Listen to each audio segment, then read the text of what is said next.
So in today's video I'm going to talk all about co-sleeping and why we chose to do it and our whole journey with it. So we are still co-sleeping with Levi. So to start from the very beginning, I was brought up co-sleeping and so was my sister as well, and my mum's whole family, my dad's whole family. Maybe that is a cultural thing. I was born in India, but we are Anglo-Indian, so half British, half Indian. So maybe it's a cultural thing that it's just co-sleeping. That was what it was. It was quite normal. Everyone in our family did it. So I was never around someone that was sleep training their child or had a cot or anything like that.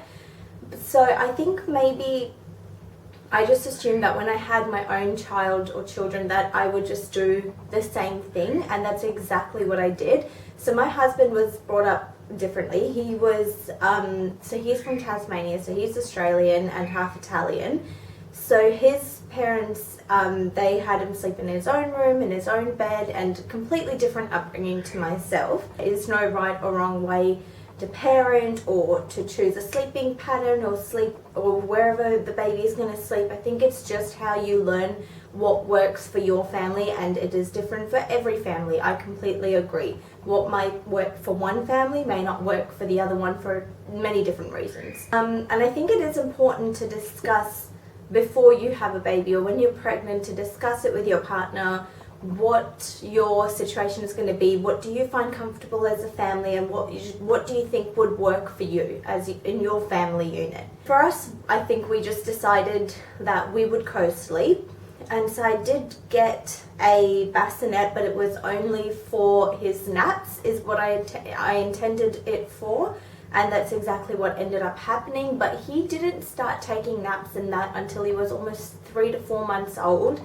That was my own fault. I always wanted to hold him, and I think as a first-time parent that is quite natural, quite normal. Everyone wants that snuggle time with their baby, and that was something that I did, and I don't think I will do that again, only because it makes it very difficult. Even though I had my mum and my dad and my husband and everyone was around to help me, it became difficult at times when they all had to work and I was alone with Levi. And he was so attached to being held, because that was what I taught him, that it was hard for me to go to the toilet or to eat. So that is something that I would not do again. I know saying that now, I'm gonna have to tell myself that. If that is something that I learned that I won't do again. We got this, it's like a little bassinet, but you just sit it on your mattress. If I find it, I'll link it down below. It was from Big W. It was $80. I actually slept in the bed with us since the day he was born. Even in the first night that I was in hospital, they had like the bassinet, the hospital one, and I never had him in it. I had him in it maybe a little bit through the night, but he was mostly just sleeping on my chest. I didn't sleep because all I wanted to do was snuggle him and be with him and look at him. So that was pretty much the first few months as he slept in the bed with us, and then we introduced that on the mattress co-sleeping thing. I don't even know what you call it, and he did okay in that. He wasn't really a big fan of it. We did this more when he grew up around 4 months, only because he tried to start rolling over, and I didn't want anything bad to happen. So this has like a net on either side of it, so that protects them from falling off. And then we moved the bed, because our headboard is attached to the bedside table, so we detached one of the bedside tables and put it together on the other side. And this side is so hard to explain. This side I put like completely against the wall, so, and then he would sleep there with pillows barricaded, and then me, and then my husband. So we did that for forever, until we moved to this house, and we no longer have that option with the way the bedroom is set up. So I'll tell you what happened when we moved in here. But then we did that, and it was like, I think it was a little bit difficult in a sense because I wasn't breastfeeding. And if you watch my birth story, which I will link down below as well, I didn't breastfeed for a good reason, I think. So you need to watch that because it's a completely different story, and so that's why I didn't breastfeed. I think if you do breastfeed, it's a lot easier to sort of, I think they call it dream sleep, where you just feed them back to sleep. But because he was bottle fed and we didn't have like the bedside table right next to me where I could have his bottles and water and stuff set up, because like I said, we had to move them on the other side so the mattress could be up against the wall. So when he would wake up, either my husband and I would have to get out of bed. So if it was me, it was really difficult because I was in the middle, so I'd have to crawl out and make a lot of movements and stuff, go to the kitchen, make the bottle, come back, feed him. At that point he was already crying and he was pretty much woken up, and sometimes he used to pee a lot in the night, like where it would seep out of his clothes no matter what diaper I used. And I always used Huggies, a 12-hour one, and it would happen at least 3 times a night, and that would disturb him, and I'd have to change his whole outfit, change his diapers, so that completely disrupted his sleep, our sleep as well. So that was really hard in terms of like the bottle feeding, having to get up and make the bottle, and then he was distraught by the time that was all done. So that is something that I'm hoping with our next child, if I'm lucky enough to have another one, that I will definitely, if nothing goes wrong, I will definitely love to breastfeed. That was what I had planned initially going in having Levi. I think that would be a lot easier if you were breastfeeding. You just feed them, put them back to sleep. So that is something that was a bit of a challenge for us, and I'm hoping that goes differently next time, where I can just breastfeed and it would be easier for everyone. Levi started to sleep through the night when he was about like 10 months old. He used to wake up every 3 hours, I'd say, for the first couple of months, and that was really difficult because it's very hard for me to fall asleep. So when he would wake up, I'd feed him, I'd change him, and then he'd fall asleep, and it would take me a good half an hour or so to fall back to sleep, and then within an hour or so he's back up again. So those first few months were really, really difficult. And then he started to get better. My mum used to either sleep at our house or we would sleep at their house one night a week, and because we only lived a few doors from each other, and she would keep Levi for that one night, and then sometimes she would even do it 2 nights as well. And it gave my husband and I a chance to sleep like without being disturbed during the night. We are so thankful for that and so appreciative that we were able to have that help. I know that not everyone is fortunate enough to have that. We were definitely very lucky. We just started to gradually sleep better, and we used to joke about this all the time. Whenever he would sleep with my mum, and she would co-sleep with him as well, whenever he would sleep with her, he'd sleep like 4 or 5 hours at a stretch. And so I would be so angry when I woke up in the morning and she told me that, because I'm like, well, with me he wakes up every 3 hours, like what am I doing wrong? And she told me everything that she did. She had the lavender oil diffuser and certain music and all her routine that she did. So I was like, okay, I'm going to try that. And I'm telling you, I did it all step for step for step, and it didn't work for me. I moved on from that. We got past that. And then, like I said, he was like 10 months old and he stopped waking up for that bottle in the middle of the night. So that was a huge achievement. We were so happy. He was sleeping through the night, and he always had a pretty good sleep pattern, and his sleep pattern now is great as well. So he used to nap, obviously, when he was much younger, all the time as a baby. And then he started around that time, around 10 months, I think he took 2 naps a day, sometimes 3, but they were like long naps. And I was able to have some sort of a routine where I could cook when he was sleeping, I could clean when he was sleeping. Like I could tell when he would go to sleep. I could understand his cues better because it had been 10 months, and you just form this understanding with your baby of the language that they're trying to speak to you. So that got a lot better. I felt a lot more in control in a sense. And then we moved into this house when he turned 1, we moved into this house. And I got a co-sleeping, like a bed shield, I think they called it. I got it from eBay. I'll link that down below as well. And that was really great because we didn't have the option in this house to put the bed up against a wall because of the way the room was situated. So And we put this bed shield up on one side so Levi would sleep on that side, and it was all mesh, so it's fine like that, and then I'd sleep in the middle and then my husband. So we did that for about 4 to 6 months, I'd say. No problem. He would give a little bit of trouble to fall asleep, like he would jump around a lot and sometimes bang his head on the headboard, and that started to worry me a little bit. That started to get a little bit annoying because I just didn't want him to hurt himself. And that's another thing that I think I might do differently with the next one is like learning to self-soothe. I know they say that baby should generally be about 4 months to start trying to self-soothe, and I never let Levi do that, and that's something I will learn, I have learned for the next time to do differently, because it gets to the point where they rely on you to hold them to fall asleep. And then the whole thing of him sleeping in my arms, that lasted for a long time.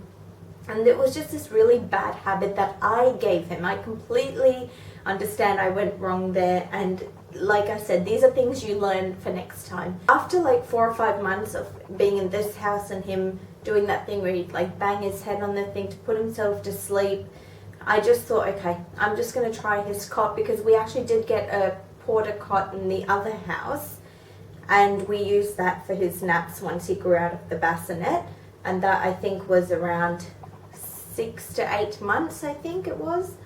So then we put him in the porter cot and he would take his naps in there fine, and he did the same thing in this house. And then I thought, okay, I'm going to try this in the night time, but he was still in our room. So he was at the foot of the bed in his porter cot, and that worked pretty well. The first few nights he was a bit up and down. I'd have to resettle him a few times. It only took a couple of minutes, and then I'd put him down and fine, he'd go to sleep. And that went really well, but he would never like sleep through the night without waking up once. It happened very rarely where he'd sleep. So right now he goes to sleep about 8 o'clock and he wakes up at 6. So, or sometimes even earlier, like between 5:30 and 6. He's quite an early riser like his dad. And I'm not like that. I'm not a morning person, but ever since having Levi, I've had to learn you have to deal with it, and that's what coffee's for. And his naps right now, he naps only 1 nap a day. So because he wakes up early, he goes to sleep around 10:30 and 11, and he sleeps for a couple of hours, and then he's fine until 8 o'clock when he goes to bed. So this pattern has worked out really, really well for us. But like I said, when we were putting him in his cot in our room to try and sleep in there in the night, it wouldn't, like, he'd wake up at least one time. And another problem that I did was that I would just be so tired, half asleep in the middle of the night, that I just put him in the bed with us. And that became a habit after a few weeks. And then it got to the point where he wouldn't even sleep in his cot during his nap. He wouldn't even sleep in his cot more than 2 hours in the night time.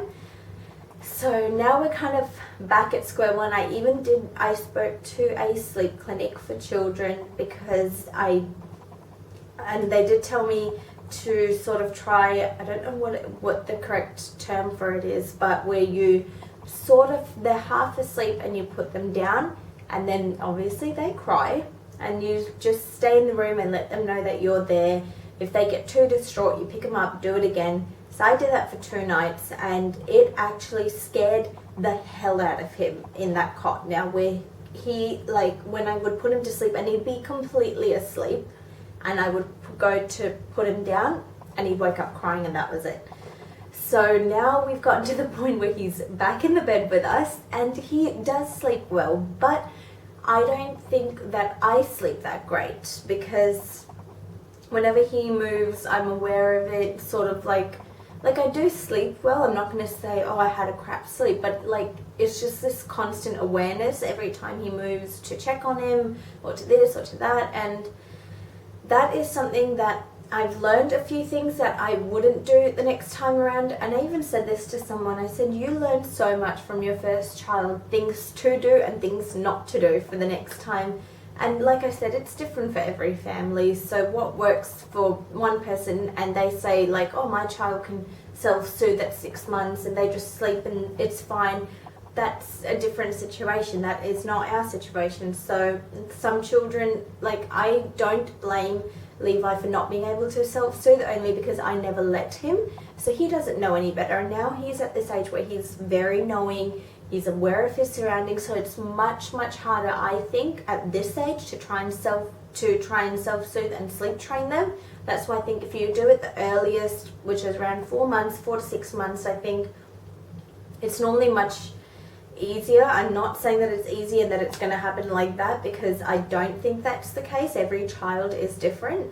It's very difficult not to compare your child with someone else's child. I am guilty of that. I do it all the time. I think, oh, why isn't he doing this? Or why are they doing this and Levi's acting like this? Or, you know, but every child is different and there's nothing wrong with any of it. It's what works for your family and for your situation, and everyone's situation is different. I have tried even leaving the room, because I think they call it the 6 minute something like that, where you start at a minute, so you put them down, you walk out, you leave them for a minute, then you go back in, reassure them you're there, walk out for 2 minutes and up until 6 minutes, and if it doesn't work, you try again the next night. So I've tried that. He just is, it makes him very anxious, and I don't blame him because he doesn't know any better. It's what we have taught him. So I'm going to take from this experience for next time not to be so, I'm not saying to not handle your child, but maybe they don't need to be held all the time, even when they're sleeping. And that's something I've learned for next time. If the child is sleeping, leave them to sleep on their own. You do not have to hold them, because then they're going to have that habit. And I know a lot of people say, oh, they're not babies for long, so soak it in while you can. I completely agree with that. But at the same time, like I said, when they get to that age where they are able to self-soothe, I think it's a lot easier for them as well as you, because they do get heavier and your back starts hurting, and when you're trying to lower them down, it's like you're putting a bomb down and all that kind of stuff. So I've just learned a few things from doing this that I wouldn't do again. Now, with that being said, when and if we do have another child, I don't think that we will be co-sleeping. As of what I'm thinking right now, that is not our intention, and I know that can probably change. We have no idea. If you are co-sleeping, there is nothing wrong with it. That I think, as long as you're doing it safely and taking precautions where you can. I just wanted to share our story, what we did, what we found worked, what we think we might do differently, hopefully the next time. I don't regret co-sleeping with Levi. I would never go back in time and change it, because he is the snuggliest little baby, and yes, he does kick around sometimes, and he's got this very annoying habit where he sort of goes like this with his feet to comfort himself, and he'll do it on my back or on my legs or on my husband's legs, and it can be a little bit annoying, because if you do it in the same spot, it starts to burn after a while. And I remember I told my mum this, and she said, you used to do the same thing to me. So I hope you guys enjoyed this video. It was just something that I wanted to share, because I know it's a very controversial, I guess, kind of subject about whether to co-sleep, whether to not, and I know that there probably are quite a few people that do it. So I just wanted to sort of give you the pros and cons and what we experienced and what we learned from this, and what you guys enjoyed this video. I might actually film one more video now that will go up next week along with this one, so if I'm wearing the same outfit, then you know why. But I hope you guys have a great Christmas. So tomorrow I'm going to film my New Year's Eve makeup tutorial, so that will be up tomorrow, but this video will be up next week, so you're sort of time traveling a little bit.